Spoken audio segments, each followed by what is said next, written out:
بادشاہ نے عمروں کے لیے آنکھیں بچھا دی اور اس کے لیے بہت اعلیٰ قسم کی دعوت کا اہتمام کیا اور کئی قسم کے انعام و کرام اسے دیے جو اس نے سب کے سب اپنی زنبیل میں ڈال لیے۔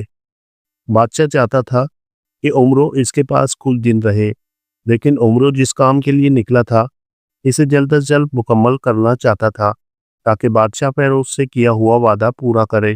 جب بادشاہ شکران نے اس سے پوچھا کہ کدھر کا قصد ہے تو اس نے بتایا کہ دریائے سرخ کی تلاش میں ہوں، معلوم نہیں اسے ڈھونڈتے ہوئے کتنا وقت لگ جائے گا۔ پاس بیٹھے ہوئے شہزادے نے یہ سنا تو کہا، آپ کو اسے تلاش کرنے میں زیادہ وقت نہیں درکار ہوگا، کیونکہ شاطر ایک دفعہ بتا رہا تھا اس ملک شاداب آباد کے جنوب میں واقع پہاڑی جنگل کے پار سرخ دریا ہے جس میں آگ کے شعلے بہتے ہیں۔ عمرو مزید وقت ضائع کیے بغیر وہاں سے روانہ ہو گیا۔ بادشاہ نے اسے برق رفتار گھوڑا دینا چاہا، لیکن اس نے اپنی زنبیل سے ایک چھوٹا سا کاٹ کا گھوڑا نکالا اور اس کے کان کو پکڑ کر جیسے ہی ہلایا اس نے اصلی گھوڑے کی صورت اختیار کر لی۔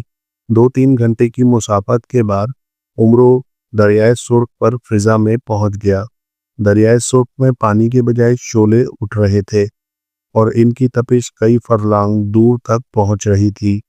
شاید یہی وجہ تھی کہ دریائے سرخ کے کناروں پر گھاس تو گھاس کوئی تنکا تک نظر نہیں آتا تھا اور کناروں پر پڑے ہوئے پتھر سے آتے ایسا لگتا تھا جیسے آگ نے انہیں جلا دیا ہو۔ عمرو کا گھوڑا خاصی اونچائی پر تھا، لیکن جیسے ہی وہ دریا کے وسط میں پہنچا جھلسا دینے والی حرارت سے گھوڑا چکرایا اور غراب سے دریا میں جا گرا۔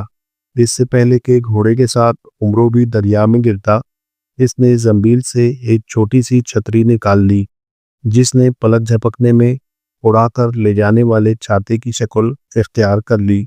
عمرو پسینے سے شرابور تھا۔ اگر چھتری فوراً اسے دریا کے پار نہ لے جاتی تو وہ پل بھر میں گھوڑے کی طرح جل کر راکھ ہو جاتا۔ دریا پار کرنے کے بعد اسے دور کچھ پرانی عمارتوں کے کھنڈرات دکھائی دیے۔ وہ زمین پر اترا اور باقی راستہ پیدل طے کرنے لگا۔ عمرو دل میں کہہ رہا تھا کہ ناگ جادوگر نے اپنا ٹھکانہ ایسی جگہ بنا رکھا ہے جہاں کسی کا پہنچنا جان جوکھوں سے کم نہیں۔ اسے حد نظر تک ویرانے کے سوا کچھ نظر نہ آیا، یہاں تک کہ فضا میں کوئی پرندہ بھی نہ تھا۔ دن ہونے کے باوجود ماحول اتنا پراسرار تھا جیسے کوئی موت کی وادی ہو۔ کچھ ہی دیر میں وہ کھنڈرات کے پاس پہنچ گیا۔ جیسے ہی اس نے ایک ٹوٹے ہوئے دروازے سے اندر قدم رکھا تو شور سے سارا ماحول گونج اٹھا۔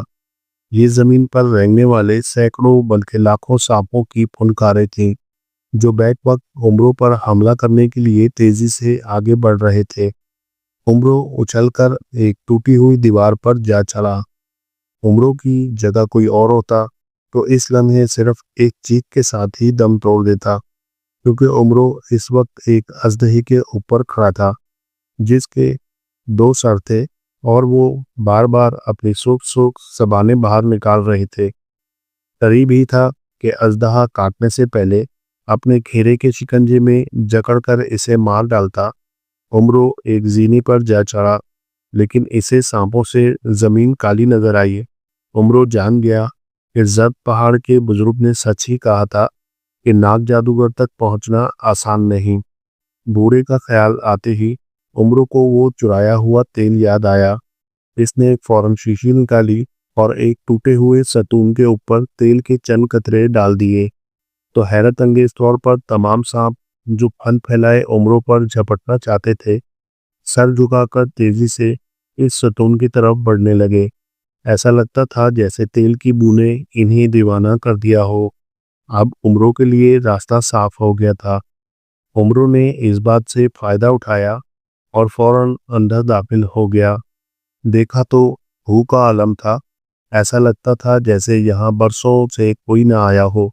اس ٹوٹے پھوٹے کھنڈر کے در و دیوار سے ایسا لگتا تھا وہ کھنڈر کسی زمانے میں ایک عالیشان محل رہا ہوگا۔ عمرو جب اندر داخل ہوا تو اندر سے محل کی حالت باہر سے بالکل مختلف تھی۔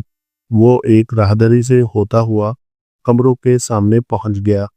یقیناً یہ حیرت کی بات تھی، کمرے سجے ہوئے تھے، کمروں کے دروازوں پر ریشمی پردے لٹک رہے تھے اور اندر آرائش و آرام کا تمام سامان موجود تھا۔ فرش پر بہت قیمتی اور پھولدار قالین بچھے ہوئے تھے۔ برآمدے میں ستونوں اور دیواروں پر انسانی کھوپڑیاں اور ہڈیاں لٹک رہی تھیں۔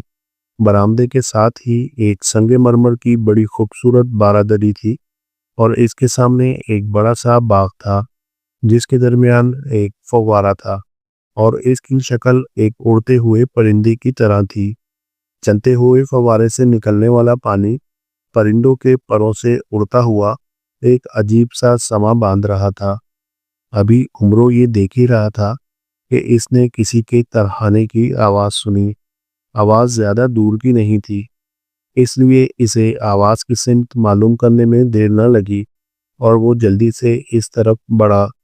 3 کمرے چھوڑ کر چوتھا کمرہ، جس کا دروازہ موٹی موٹی سلاخوں کا بنا ہوا تھا، عمرو نے دوسری طرف کمرے کے وسط میں ایک چڑیل کو دیکھا جس کی ٹانگیں پتھر کی تھیں، جس کی وجہ سے وہ اپنی جگہ سے ہل نہیں سکتی تھی۔ اس نے چلا کر کہا، اچھے انسان، تم کون ہو؟ مجھے اس مصیبت سے نجات دلاؤ۔ عمرو کے لیے یہ کوئی نئی بات نہیں تھی، اسے جادو نگریوں میں ایسے واقعات سے اکثر واسطہ پڑتا تھا۔ اس نے اس چڑیل سے پوچھا کہ تم پر یہ مصیبت کیسے آئی ہے؟ چڑیل بتاتے ہوئے بولی، میں شوالا جادوگرنی ہوں اور ناگ جادوگر نے مجھے سانپ بن کر ڈسا اور پتھر کا بنا دیا ہے۔ وہ بہت ظالم اور لالچی ہے، وہ ہمیشہ اپنی جادوئی طاقت کو بڑھانے کی فکر میں رہتا ہے اور ساری دنیا میں اسی لیے پھرتا ہے۔ اس نے مجھ سے وہ طلسمی کھوپڑی مانگی جو مجھے میری نانی سامرا جادوگرنی نے دی تھی۔ اس طلسمی کھوپڑی کے ذریعے وہ کئی بے گناہ لوگوں کو ہلاک کر دینا چاہتا تھا، اس لیے میں نے کھوپڑی دینے سے انکار کر دیا، جس پر ناگ جادوگر نے غصے میں آ کر میری بے خبری میں ناگ کی صورت اختیار کر کے مجھے ڈس دیا، جس سے میرا آدھا جسم پتھر کا ہو گیا ہے اور پھر مجھے لا کر یہاں رکھ دیا۔ عمرو نے اس کی ساری باتیں سن کر چڑیل نما شوالا جادوگرنی سے کہا، مجھے تم سے ہمدردی ہے، میں ناگ جادوگر کی تلاش میں آیا ہوں۔ کیا تم بتا سکتی ہو کہ وہ اس وقت کہاں ہوگا اور تمہیں کس طرح اس قید سے آزاد کرایا جا سکتا ہے؟ ناگ جادوگر یہاں سے ایک سنہری پرندے کا روپ دھار کر نکلتا ہے اور چاند کی 14 تاریخ کو صرف ایک رات کے لیے یہاں آتا ہے۔ میری رہائی اس طرح ممکن ہے کہ ناگ جادوگر کو ہلاک کر دیا جائے، یا یہاں سے 50 کوس شمال کی طرف ایک گھنے پہاڑی جنگل میں ایک چشمہ ہے جس کا پانی کا رنگ سبز ہے۔ اگر وہ پانی مجھ پر چھڑکا جائے تو میں اصلی حالت میں آ سکتی ہوں۔ اس کے ساتھ ہی جادوگرنی نے منت سماجت کرنے والے انداز میں کہا، تم یہاں تک کیسے پہنچے ہو؟ تم یقیناً بہت بہادر ہو اور سمجھدار ہو، کیا تم مجھے آزاد کراؤ گے؟ عمرو نے پرجوش انداز میں کہا، ظالم کو اس کے کیے کی سزا دینا میری زندگی کا مقصد ہے۔ آج چاند کی 12 تاریخ ہے، جادوگر کی واپسی 2 دن بعد ہوگی، اس لیے میں پہلے اس چشمے کا پانی لے آتا ہوں جس سے تمہیں اس قید سے نجات ملے گی۔ یہ کہتے ہی عمرو تیزی سے پلٹا اور محل سے باہر نکل کر شمال کی طرف روانہ ہوا۔ اس وقت عمرو سوچ رہا تھا، کافی دن ہو گئے ہیں، خاصے طویل سفر کے بعد ابھی تک ناگ جادوگر سے سامنا نہیں ہوا۔ بادشاہ فیروز یقیناً ہر چڑھتے سورج کے ساتھ اس امید پر راہ دیکھ رہا ہوگا کہ آج صحت کی نوید پہنچنے والی ہے۔ اس لیے عمرو نے زنبیل سے ایک بار پھر رومال نکالا جس کے ذریعے وہ اپنے دوست ہوا جادوگر سے ملنے گیا تھا، اور نیچے جا کر اس پر بیٹھا تو اس نے چھوٹے سے قالین کی شکل اختیار کر لی اور فضا میں ایک پرندے کی طرح تیرتا ہوا آگے بڑھنے لگا۔ اس جادوئی قالین کی رفتار خاصی تیز تھی، اس لیے عمرو کو منزل مقصود پر پہنچنے میں کچھ زیادہ دیر نہ لگی۔ جنگل گھنا تھا، اس لیے وہ نیچے اترا اور پیدل چلنے لگا، اسے بہت احتیاط سے آگے بڑھنا پڑ رہا تھا۔ اس احتیاط کی وجہ یہ بھی تھی کہ کہیں کوئی جنگلی جانور اچانک اس پر حملہ نہ کر دے۔ اسے تقریباً 3 گھنٹے تک چڑھائی کا سفر کرنا پڑا۔ پہاڑ پر پہنچ کر عمروں کو چشمہ ڈھونڈنے میں کوئی دقت پیش نہ آئی، کیونکہ اس کا نیچے گرنے والا پانی کافی شور کر رہا تھا۔ ایسی جگہوں پر چشموں کے پاس پیاس بجھانے کے لیے آنے والے جانوروں کا آنا جانا رہتا ہے، لیکن عمروں نے وہاں کسی پرندے تک کو نہ دیکھا، جس سے عمروں نے اندازہ لگایا یہ پانی یا تو بہت کڑوا ہے یا ضرر رساں ہے۔ جب عمروں چشمے کے پاس پہنچا تو اس نے دیکھا کہ چشمے کا پانی گہرے سبز رنگ کا ہے اور ایسا محسوس ہوتا تھا جیسے کوئی سیال مادہ بہہ رہا ہو۔ اس نے پانی لینے کے لیے ایک بوتل نکالی۔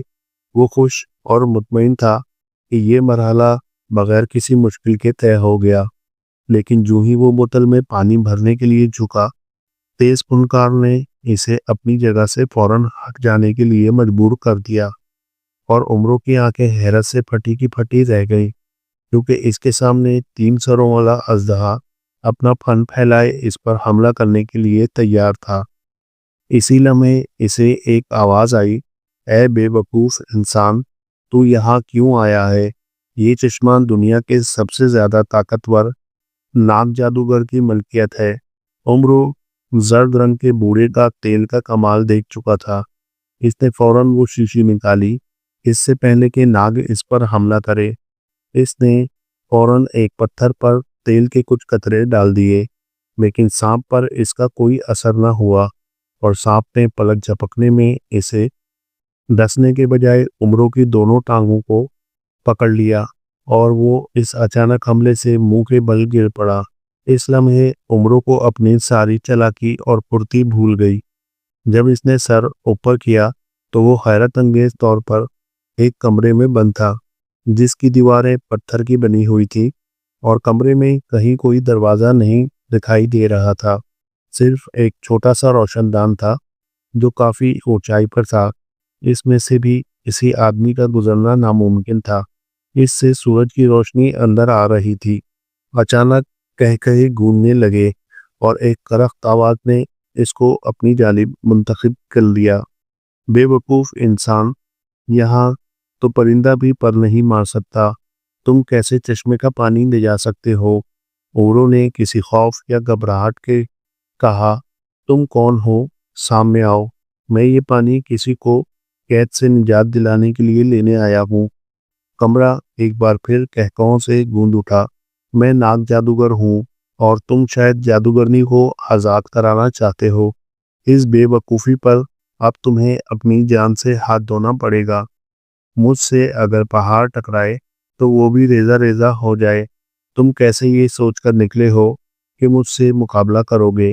میں دنیا کا سب سے ظالم انسان ہوں۔